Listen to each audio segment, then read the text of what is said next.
اعوذ باللہ من الشیطان الرجیم بسم اللہ الرحمن الرحیم السلام علیکم ورحمۃ اللہ وبرکاتہ۔ ناظرین، ہم امید کرتے ہیں کہ آپ لوگ خیر و عافیت سے ہوں گے۔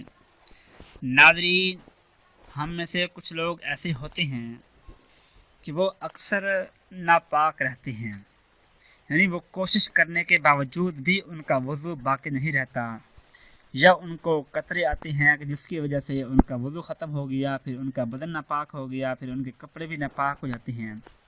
تو یہ ایک بیماری ہوتی ہے انسان کو، تو وہ شرم کے مارے کسی کو بتا بھی نہیں سکتا، کسی کے آگے سامنے اپنا یہ دکھ بیان بھی نہیں کر سکتا۔ شرم کے مارے اس کی زندگی گزرتی جا رہی ہے، اور وہ دن بدن ناپاکی میں اس کے دن گزرتے ہیں۔ پاک ہونے کی کوشش کرنے کے باوجود بھی وہ ناپاک رہتا ہے، پاک نہیں رہ پاتا۔ تو ایسے حالات میں انسان کو پریشان ایسے اس کے اندر گھر کر جاتی ہے کہ وہ انسان پھر مایوسی کا شکار ہو کر کچھ بھی وہ کرنے کو تیار ہو جاتا ہے، یعنی وہ ایسے الٹے کام کرنے کو تیار ہوتا ہے کہ جو اس کو نہیں کرنے چاہیے ہوتے ہیں۔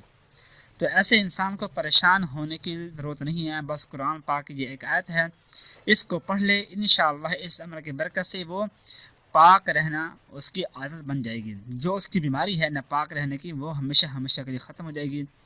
جیسے ہی اس آیت کو پڑھتا جائے گا، ویسے ہی اس کے دل کے اندر اس کا دل اور اس کا دماغ پاک ہونے والی جو عادات ہیں اس کو اپنانے والا بن جائے گا، اور وہ ہمیشہ باوضو رہنے کی کوشش کرے گا۔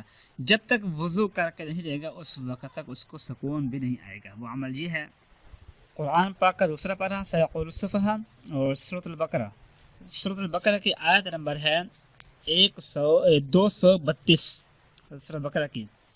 اعوذ باللہ من الشیطان الرجیم ذالکم ازکارکم واطہر۔ اس آیت کو پڑھنا ہے آپ نے جب بھی آپ کے کپڑے ناپاک ہوں، جب بھی آپ کا وضو ٹوٹ جائے، جب بھی آپ کو شک ہو کہ میں ناپاک ہو گیا ہوں، یعنی وہ کسی بھی صورت میں ہو۔ ایک ہوتا ہے میاں بیوی کا آپس میں ہم بستر کرنا، وہ نہیں، کیونکہ اس کے بعد انسان خود ہی کوشش کرتا ہے کہ جتنا جلدی ہو سکے وہ غسل کر لے۔